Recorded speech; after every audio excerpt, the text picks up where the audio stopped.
महाशिवरात्री कथा. महाशिवरात्रीची ही कथा अतिशय परमपावन पवित्र आहे. या कथेच्या श्रवण किंवा वाचनाने न कळत घडलेली सर्व पापे नष्ट होतात. अशी ही दिव्य कथा जी सूतजीने शौनकादिक ऋषींना सांगितली. चला तर मग कथेला सुरुवात करूयात. विंध्य पर्वतात राहणारा एक व्याध मोठा हिंसक व निर्दय होता. त्याने असंख्य पशुपक्षी यांची हत्या करून पुष्कळ अपराध केले. एकदा तो धनुष्यबाण, जाळे, अंगावर हिरव्या रंगाचे कवच घेऊन शिकारीसाठी अरण्यात गेला. तेथे भगवान शंकरांचे मंदिर होते. त्या दिवशी महाशिवरात्र असल्याने शिवमंदिराची सजावट करून त्याला कैलासाची शोभा आणली होती. सोन्याप्रमाणे त्याचा कळस झळकत होता. मंदिरातील शिवलिंगाची भक्तगण पूजा करत होते. विप्र मोठ्याने रुद्रघोष करीत होते. भक्त शिवजींचे कीर्तन, भजन, हर हर असा जयघोष करीत होते. अनेक दीप प्रज्वलित केल्याने त्याचा प्रकाश सर्वत्र पसरला होता. शंख, घंटानाद, भेरी यांचा नाद होत होता. पारधी शिवपूजेचा सोहळा पाहत तेथे उभा राहिला.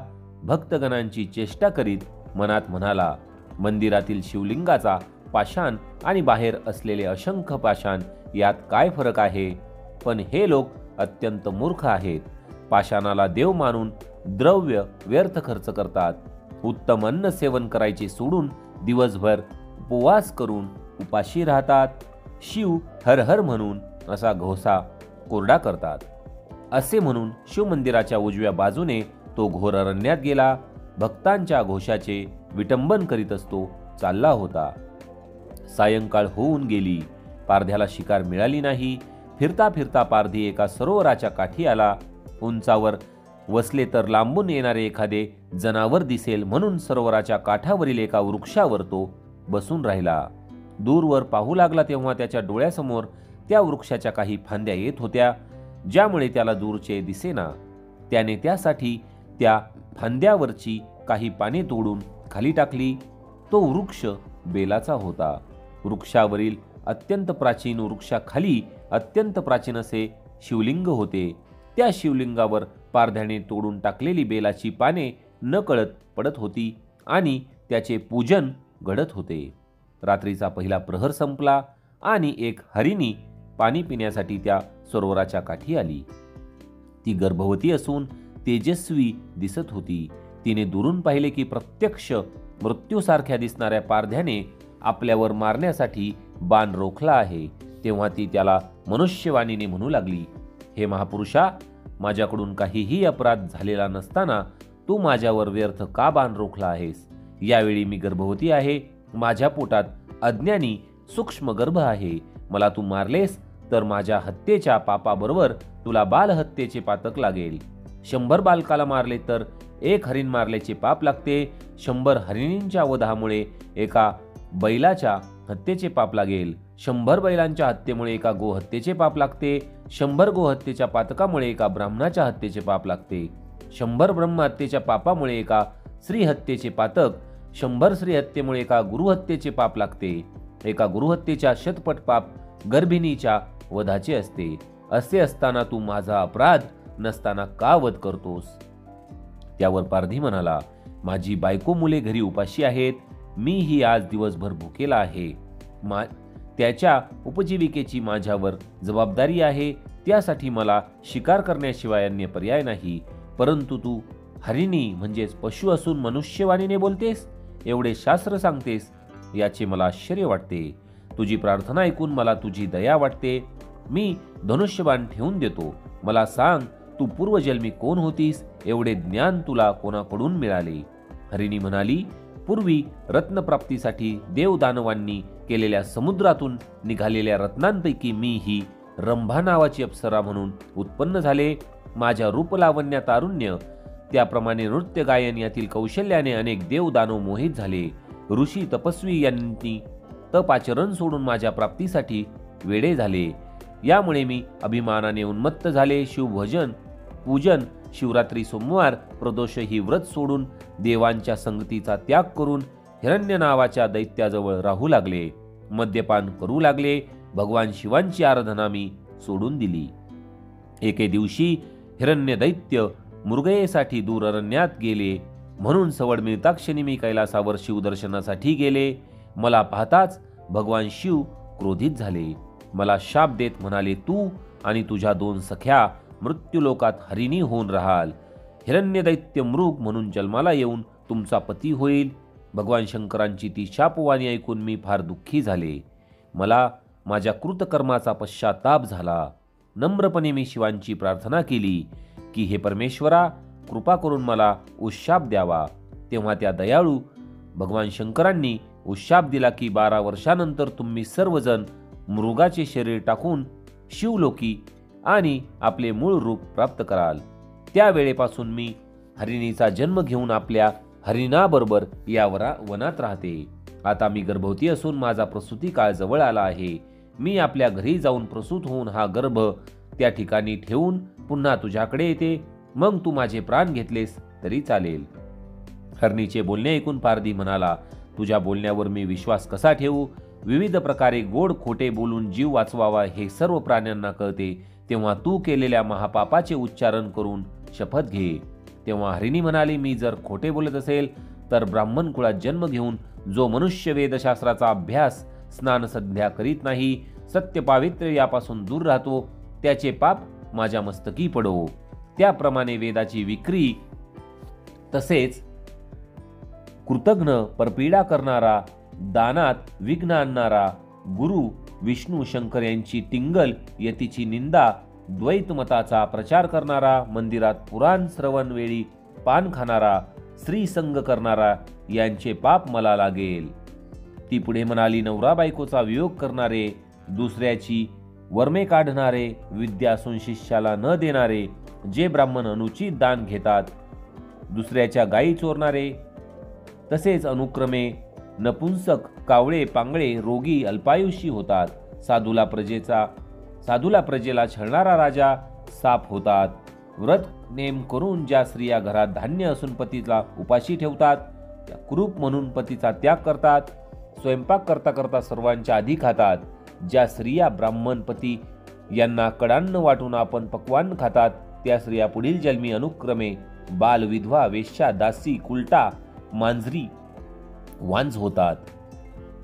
तसेच स्वामींचा द्रोह करणारे सेवक, मोबदला न देता सेवा करून घेणारे, पती पत्नीचे बोलणे चोरून ऐकणारे, जारण मारण करणारे, यतीला उपाशी ठेवणारे, दिव्यातील तेल चोरणारे, ते पुढील जन्मी अनुक्रमे कुत्रा, भिकारी, भूतपिशाच तसेच निपुत्रिक होतात.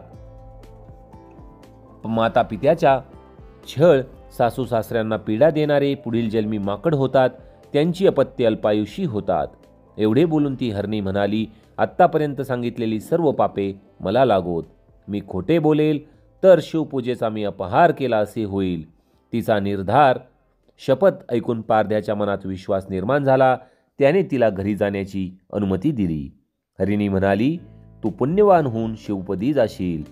पाणी पिऊन हरिणी निघून गेली.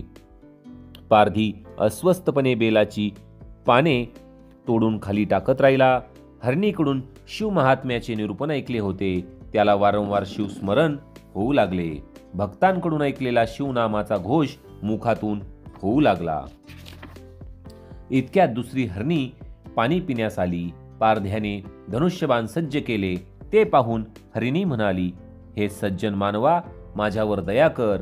मी यावेळी कामसक्त असून मला पती भेटीची ओढ लागली आहे. त्याला भेटून माझी इच्छा पूर्ण करून मी येते. पारधी म्हणाला, शपथ घे. हरिणी म्हणाली, मी जर खोटे बोलेन तर विहीर, तळे, सरोवरे, देवांचे मंदिर, देवाची मूर्ती भग्न करणारा, गुरु, ब्राह्मण, वेदशास्त्र, ग्रंथ, संत, माता पिता, राजा यांची निंदा करणारा, मद्यपी, दुराचारी, रणभूमीतून पळून जाणारा क्षत्रिय, हरिहर चरित्रे नाकारणारा व्याभिचारी स्त्री यांची पापे माझ्या मस्तकी लागोत.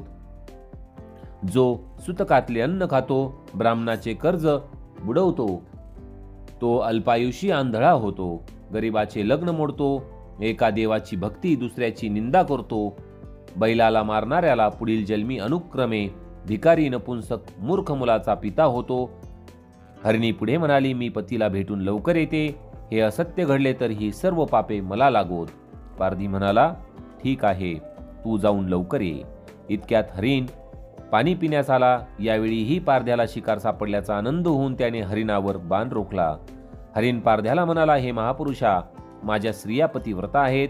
त्यांना माझ्या मृत्यूच्या कल्पनेने महादुःख होईल, परंतु मी त्यांची समजूत घालून विचारून येतो. त्यांच्याप्रमाणे मी तुला परत येणारे वचन देतो. त्याबरोबर शपथ घेतो की मी असत्य भाषण करीन तर हरिकीर्तनात विघ्न करणाऱ्याचे, शूद्र असून ब्रह्मकर्म करणाऱ्याचे सर्व पाप माझ्या माथी लागो. तसेच गायी ब्राह्मण यांच्यावरील अत्याचाराचे निवारण जे करत नाहीत त्यांचे पाप माझ्या माथी लागो.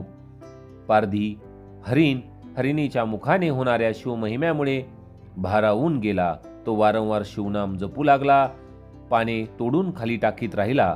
रात्रीचे 4 प्रहर संपले. शिवजागर झाला. दिवसभराचा उपवास, रात्री शिवमहिमा श्रवण, नामस्मरण पारध्याच्या हातून घडले. अरुणोदय झाला आणि तिसरी हरिणी पाणी पिण्यास आली. आता मात्र हिची शिकार करावी असे त्याच्या मनात आले. त्याने बाण सज्ज केला. तेवढ्यात ती मनुष्यवाणीने बोलू लागली, हे दयाळू मानवा, तू मला मारू नकोस, कारण घरी माझी तान्हे बालके आहेत. त्यांना एक वार पोटभर स्तनपान करून मी येते. पारध्याला आता ही हरिणी काय शास्त्रार्थ सांगेल असे कुतूहल होते. ती म्हणाली, जर मी असत्य बोलेन तर सर्व महापापे माझ्या माथ्यावर येतील. हरिणी म्हणाली, गावाला आग लावणारा, गोब्राह्मणांना पाण्याविना वंचित ठेवणारा, प्रियजनांमध्ये कलह लावणारा, पुस्तके रत्ने विकणारा, गर्विष्ठ, पुढच्या जन्मी अनुक्रमे क्षयरोगी, आंधळा, मुका, रेडा, ससाना होतो. भक्तनिंदा, माता पित्याला ताडण, यतीला विन्मुख पाठविणारा, कृपण हा पुढील जन्मी अनुक्रमे मुखरोगाने त्रस्त, सर्प आणि पांगळा होतो. आता पारध्याला ही सर्वांचा विश्वास वाटू लागला. त्याने तिलाही घरी जाऊन बाळांना स्तनपान देऊन येण्याची अनुज्ञा दिली. त्या 3 हरणींपैकी पहिली प्रसूत झाली. दुसरीने पतीची भेट मोठ्या प्रेमाने घेतली. तिसरीने बाळाला पोटभर स्तनपान दिले. तेव्हा हरिण म्हणाला, वचन दिल्याप्रमाणे आपण आता सरोवराकाठी पारध्याकडे जाऊ. तेव्हा ती हरिणी म्हणाली. हरिण आणि हरिण पिल्लांसह पारध्याकडे आली. हरिण म्हणाला, हे महापुरुषा, आता तू माझा वध कर. हे ऐकून हरिणी म्हणाली, हे करणे योग्य होणार नाही. पतीच्या आधी आम्ही मरावे हेच उचित होईल. त्यांचे बोलणे ऐकून हरिण बालके म्हणू लागली, आधी आमचा वध कर. माता पित्याच्या मृत्यूनंतर आम्ही कसे जिवंत राहणार. त्यांची एकमेकांसाठी त्याग करण्याची वृत्ती, प्रेम पाहून पारधी चकित झाला. त्याला स्वतःच्या वागण्याची लाज वाटू लागली. झाडावरून उतरून त्याने हरणाचे पाय धरले व म्हणाला की तुमच्या मुखातून मनुष्याच्या आदर्श जीवनाचे मार्गदर्शन निरूपण ऐकले. मी पापमुक्त झालो आहे असे म्हणून त्याने धनुष्यबाण, इतर प्राणघातक शस्त्रे टाकून दिली. सद्गतीत होऊन त्याने सर्वांची क्षमा मागितली. मला आत्मज्ञान प्राप्त करून देणारे आपण माझे गुरु आहात. आता मला या खोट्या संसाराचा मोह नाही. शिवपदी विलीन होण्याची इच्छा माझ्या अंतःकरणाला ओढ लागली आहे असे पारधी म्हणत आहे. तोच आकाशातून एक दिव्य विमान आले. त्यामध्ये पंचवदन, दशमुख, व्याघ्रांबर नेसलेले तेजपुंज शिवगण बसले होते. शिवगण शिवमहिमा गात होते. किन्नर स्वर्गीय दिव्यनाद मधुर वाद्य वाजवित होते. विद्याधर शिवस्तुती गात होते. देवगण आकाशातून पुष्पवृष्टी करत होते. त्या क्षणी हरिणाची शरीरे मानवी झाली. त्यांना नमस्कार करताना पारध्याचे शरीर शिवगणाप्रमाणे दिसू लागले. शिवगणांनी त्याला प्रार्थना केली. विमानात घेतले. हरिणांनी मानवी देहाने विमानात प्रवेश केला. देव पारध्याच्या भक्तिभावाची स्तुती करू लागले. पारधी त्यांच्या इच्छेप्रमाणे शिवपदी विलीन झाला. हरिणाला तारामंडळात स्थान मिळाले. भगवान व्यासांनी लिंगपुराणात जे वर्णन केले आहे त्याचे मी तुम्हाला वर्णन केले आहे. हे महाशिवरात्री व्रत श्रवणाने पठनाने आपल्या मनुष्य जीवनातील सर्व पातके नष्ट होऊन आपले जीवन कृतार्थ होते. अशा प्रकारे श्रोतेहो, ही महाशिवरात्रीची परमपावन कथा इथे समाप्त होत आहे. आपल्याला ही कथा कशी वाटली हे मला कमेंट्समध्ये आपण नक्कीच सांगा. तसेच कमेंट्समध्ये हर हर महादेव लिहायला विसरू नका.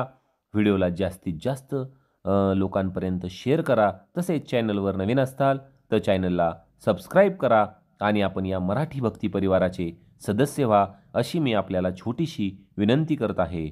भेटूया लवकरच पुढील व्हिडिओमध्ये. हर हर महादेव.